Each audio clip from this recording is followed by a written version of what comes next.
Olá, boa noite. Já está no ar mais um programa Tá na Web. Aqui você fica por dentro do que está sendo falado na internet e de alguns dos temas mais pesquisados no Google. Essa semana não se falou em outra coisa: guerra na Ucrânia. Infelizmente, hoje a gente chega aí ao 7º dia de conflito, que começou com uma invasão militar russa na última quinta-feira. E aí, com mais de 100 mil pesquisas, aqui na tela, temos guerra Ucrânia nos trends do Google. Desde a semana passada, gente, palavras relacionadas à guerra têm ocupado aí o ranking de temas mais buscados, né? O pessoal tentando entender o que está acontecendo. Mas de que forma que esse conflito afeta a gente, né? Nós brasileiros? Lá no nosso Instagram a gente falou sobre isso. Dá uma olhada aqui no vídeo que vai rodar nos possíveis reflexos, né? O que a guerra pode trazer para a gente.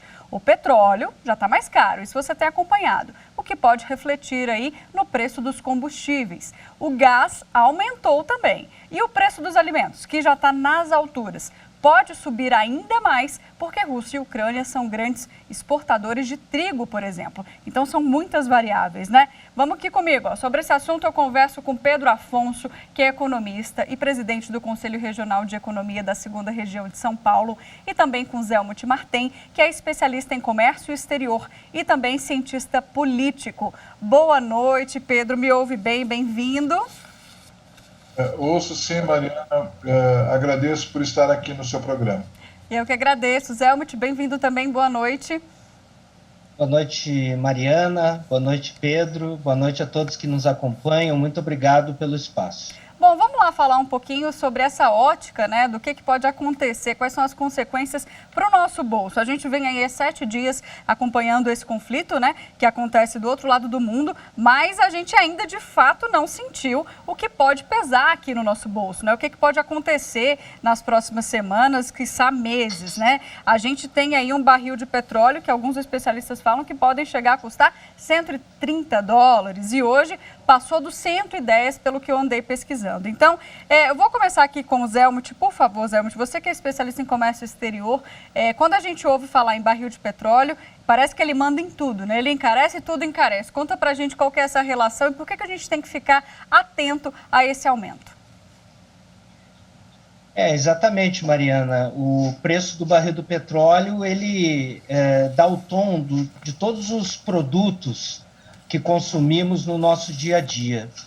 Essa semana nós tivemos uma providência do governo americano que se dirigiu ao OPEP solicitando uma ampliação da produção, porque a Rússia é responsável por 13% a 14% da produção do petróleo mundial. Portanto, há uma preocupação global em relação ao que poderá ocorrer caso as sanções elas se coloquem também em relação às refinarias russas. Neste momento, as sanções anunciadas elas ainda não estão localizadas nas refinarias russas, mas isso é possível que ocorra e é possível que haja uma ampliação cada vez maior do preço do barril do petróleo. Infelizmente o mundo todo, né, sofre com isso. Pedro, por gentileza, vamos falar um pouquinho aqui sobre essas consequências. A gente falou do barril de petróleo.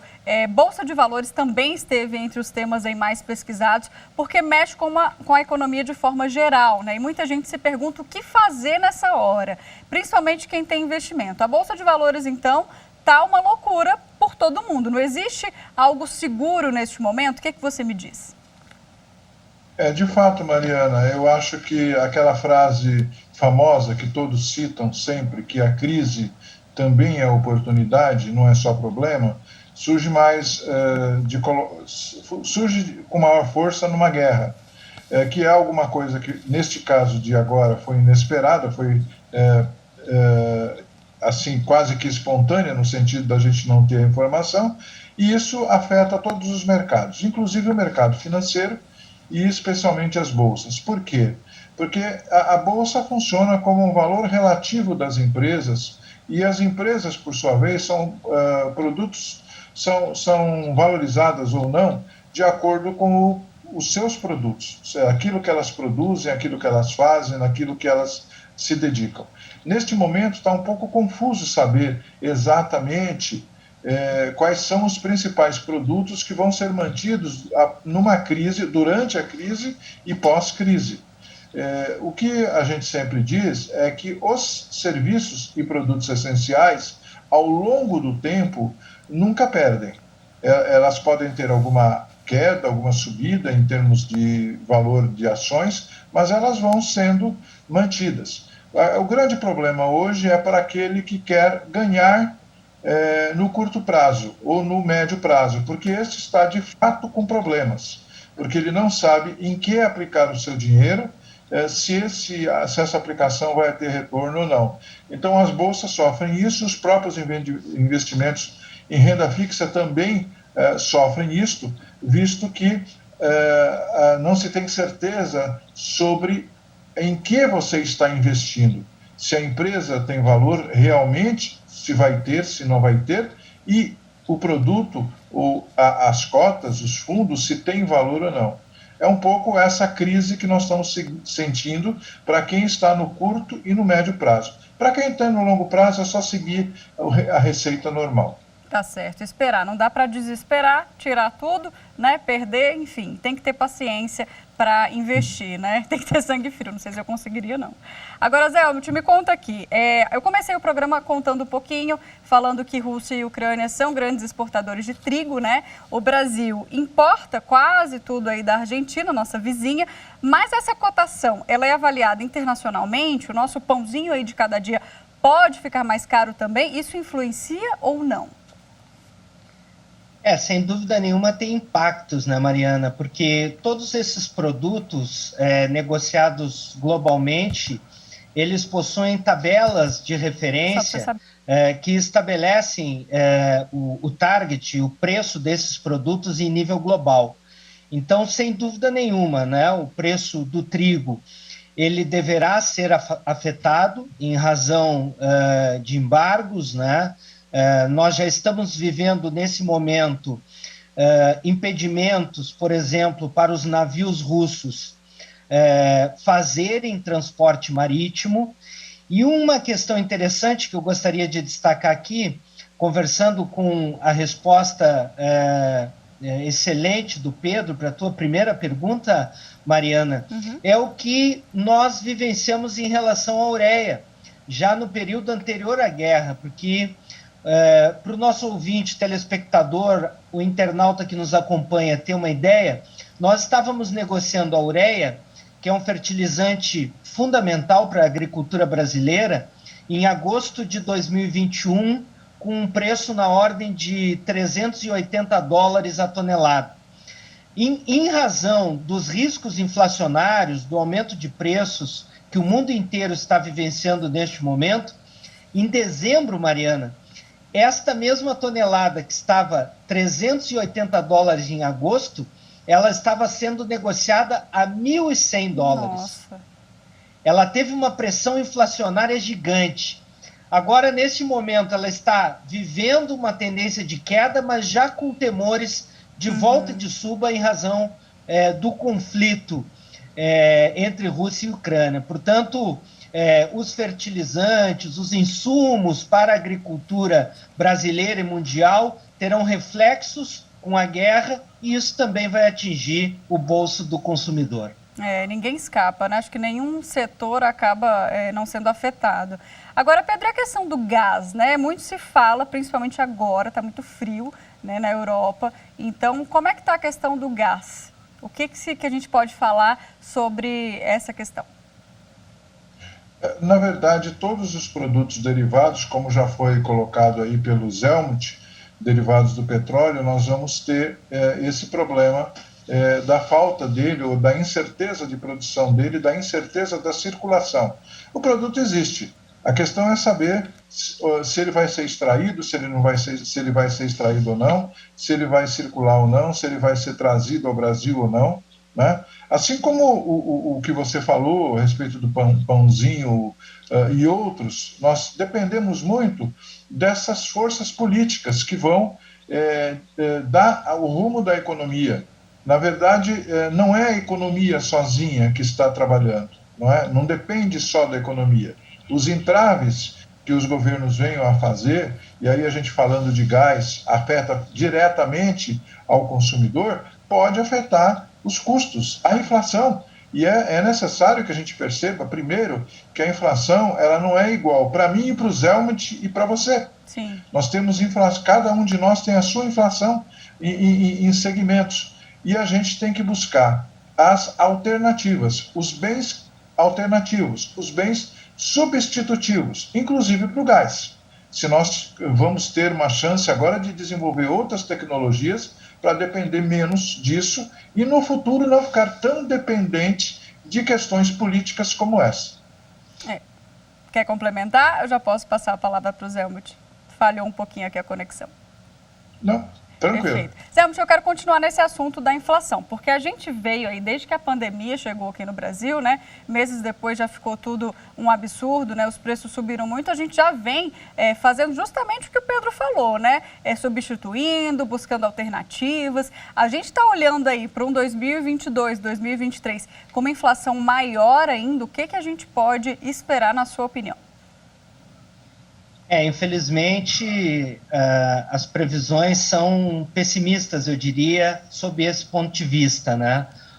O Brasil, ele inicia 2022 com uma taxa inflacionária já de 2 dígitos e, lamentavelmente, com tendência de suba. Aliás, a tendência de suba é uma tendência global. Neste momento, há pressão inflacionária também sobre os Estados Unidos, que também está adotando uma política pelo Fed, pelo seu Banco Central, de aumento da taxa de juros, assim como faz o Brasil, para buscar um controle inflacionário, mas isso tem um impacto também na retração da economia, na diminuição da tomada de recursos por parte das pessoas, empresas. Portanto, Mariana, o ambiente ele é inóspito à estabilidade e certamente nós teremos tendências inflacionárias aí para os próximos meses em 2022 e talvez também em 2023. Que triste essa notícia. Pedro, o segredo é guardar cada realzinho que a gente conseguir economizar, se conseguir.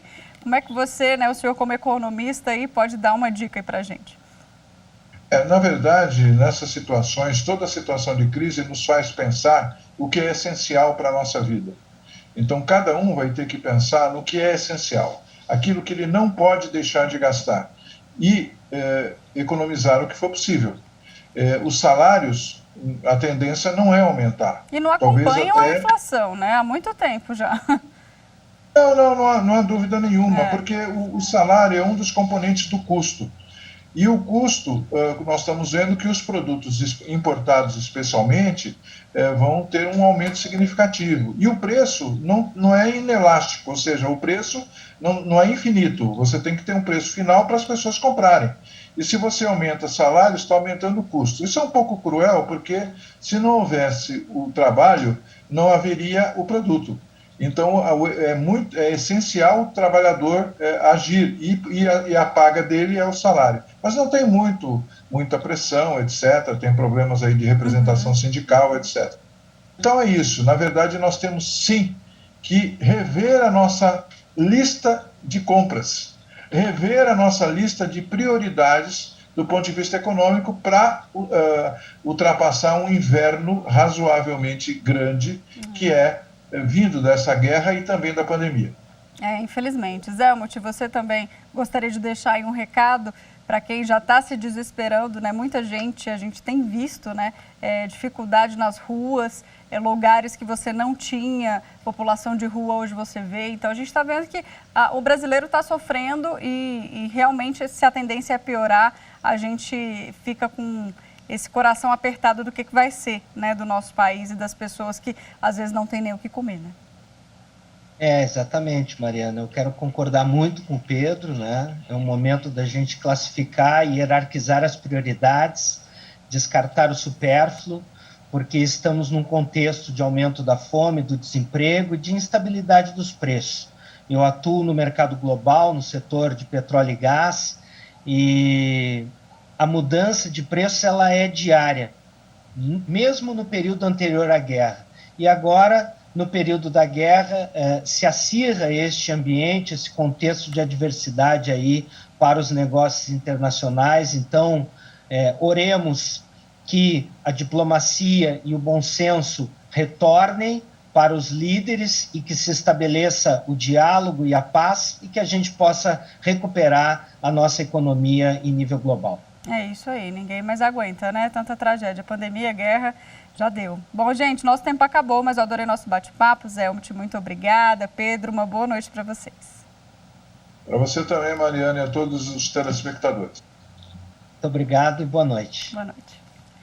Bom, gente, vamos então voltar ali comigo para as telas do Google para a gente saber o que mais tem sido pesquisado nessa semana na internet. Vamos lá, para a primeira tela a gente tem ProUni, né? 100 mil pesquisas para o ProUni, porque o MEC divulgou o resultado aí da primeira chamada hoje. Então, só para lembrar, o ProUni oferece bolsa de estudo integral e parcial para aqueles estudantes de baixa renda em faculdades particulares. Quem tiver sido selecionado, atenção, porque agora precisa reunir aí toda a documentação e apresentar nas instituições de ensino, tá? Entre amanhã e aí até o dia 14, tá? A previsão para a segunda chamada é no dia 21 de março. Joe Biden também esteve entre os assuntos mais googados, porque na terça-feira à noite ele fez em seu discurso anual sobre o Estado da União comentários aí sobre a invasão, né, da Ucrânia pela Rússia, como a gente havia comentado aqui agora há pouco no nosso bate-papo. E durante a fala ele anunciou o fechamento aí do espaço aéreo americano às aeronaves russas e também a liberação de 60 milhões de barris de petróleo de reservas estratégicas. Biden ainda disse hoje que a proibição de importar o petróleo russo para os Estados Unidos não está descartada. Tudo isso é uma tentativa, então, de impor sanções para desestabilizar a moeda russa. Já já eu volto, então, com mais um destaque. A gente vai para um rápido intervalo, tá? Segura aí.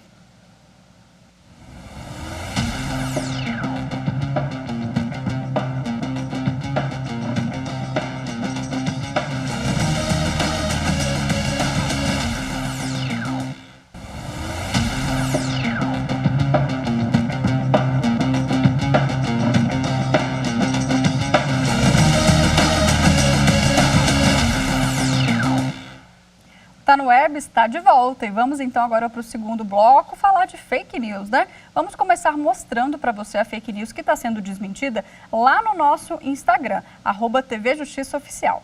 Hashtag era fake, gente, a nossa editoria. E era fake a informação que circulou aí nas redes de que o governo federal baixou o preço do litro da gasolina e do diesel e que vai instalar postos federais em todos os estados para vender aí os combustíveis mais baratos aos motoristas.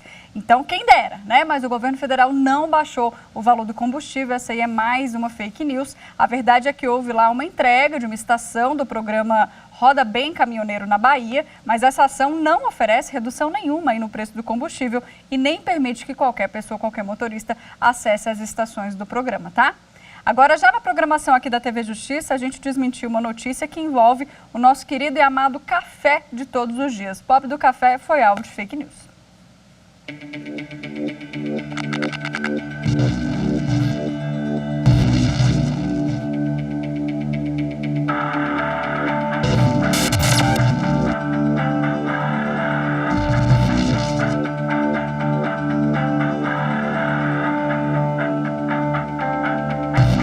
Não é possível saber se o conteúdo dos pacotes realmente era o café das marcas, nem se o líquido que aparece com água é o mesmo para cada um dos copos.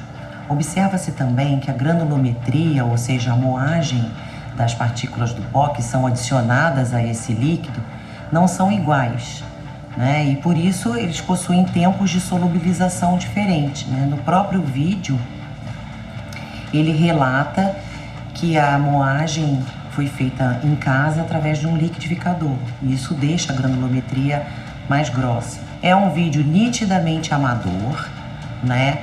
É um experimento que não pode aferir se o café é puro ou impuro. E por isso é sempre importante a gente verificar a veracidade, né? A fonte e a veracidade da informação antes de compartilhar. Bom, para conversar comigo sobre a composição do cafezinho, eu chamo de volta aí a Mônica, que você acabou de assistir no vídeo, Mônica Pinto, que é nutricionista e também é coordenadora da ABIC, a Associação Brasileira da Indústria do Café. Tudo bem, Mônica? Boa noite, bem-vinda. Oi, boa noite. Mexeram até Obrigada com o nosso pelo queridinho convite. café, né? Essa foi inédita, que a gente já falou tanta fake news, desmentiu tanta fake news aqui no programa, mas café é inédito, viu? Logo com essa paixão nacional que é o café, né? Essa bebida tão amada por nós. Exatamente. Bom, vamos lá. Tudo começou então com um vídeo, né, Mônica, que viralizou, se não me engano, foi no Facebook. E é um vídeo, como você mencionou ali, amador. E a pessoa fazia testes, né? Como se daquele experimento ali, ela deduziu que haveria sangue de boi na composição desse café. Me explica um pouquinho como é que foi a produção desse vídeo aí. O que você sabe sobre ele? Então, quando nós tomamos ciência do vídeo, né, e ao assistir, a gente observa nitidamente o amadorismo do vídeo, né? Ele diz que é um experimento, mas no vídeo em si não tem nenhum método científico, ou seja, nenhuma precisão, né? As embalagens estão abertas, a gente não sabe se o pó que está sendo adicionado é realmente o pó das marcas que ele demonstra ali, se o líquido é realmente água, porque ninguém vê ele vertendo líquido no copo. E ainda por cima ele destaca essa questão do sangue de boi, que é uma fake news que a gente já desmentiu em 2020, né? Não tem a menor possibilidade de ter adulteração com sangue de boi no café. A gente então, tem... realmente... Pode complementar. Realmente é um vídeo amador, não, e ele diz que esse tipo de experimento, ou seja, botar o suposto pó de café com a suposta água, né, que a gente não sabe, é um líquido incolor, pode ser água ou não, faria com que verificasse a pureza do café. E não tem como aferir a pureza do café dessa forma. Tá certo. Vamos esclarecer, então, qual que é a composição do café, né? Por que algumas pessoas falam, então, que o melhor do nosso café brasileiro vai para fora e a gente fica só com o resto, né? Que também é um dito muito popular. Explica pra gente no que compõe, então, aquele pozinho que a gente toma todo dia. Então, o café, ele é composto... por diversos nutrientes, e muitas pessoas acham que café é só cafeína. Não, ele tem um teor de cafeína, que é o que nos dá disposição, ânimo, né, o pique do dia a dia, mas ele também tem uma série, né, de polifenóis que são agentes antioxidantes do café. Né? O café é a bebida que tem o maior potencial antioxidante, ou seja, ele combate os radicais livres, ele protege as células, então o café vai muito além da cafeína, além de vitaminas, minerais. Então, ele é um produto, né, uma bebida natural e saudável, né, para se ingerir diariamente. Então, a composição dele é muito mais além do que a cafeína. Eu acho que é por isso que é uma bebida tão querida. Mônica, para a gente finalizar, me conta um pouquinho como é que está o cenário do Brasil em relação à exportação do café. A gente exporta o café produzido aqui ou não? Não damos conta da demanda e a gente importa de fora. Qual que é a nossa realidade? Não, o Brasil é o maior produtor mundial de café, né? É o maior exportador de café no grão cru, né, como commodity, e é o segundo maior consumidor de café. Esse mito de que o café é bom vai lá para fora e o ruim fica aqui dentro, não. Nós temos excelentes cafés de diversos aromas e sabores que os consumidores brasileiros podem encontrar. E por termos, né, essa extensão territorial e o café ele é muito de terroir, dependendo de onde é plantado, ele vai dar um sabor característico. O mundo inteiro ama o café do Brasil. Agora, outra polêmica para a gente fechar, hein, Mônica? Café com açúcar ou sem açúcar? Bom, até como nutricionista, eu só tomo café sem açúcar. Né? Eu acho que para você sentir, né, se o café realmente tem qualidade, o bom é prová-lo, né, degustá-lo sem açúcar, porque o açúcar acaba mascarando um pouco o sabor do café. Tá certo. Vou tentar. Tá certo, Mônica, obrigada, viu? A gente fica por aqui. Uma boa noite para você. Boa noite, obrigada. Tchau, tchau. É isso, gente. O programa acabou, mas não deixa de acompanhar as nossas redes sociais, tá? A gente está no Instagram, no Twitter, no YouTube. E eu volto semana que vem com mais assuntos da web para você, tá? Te espero. Até lá.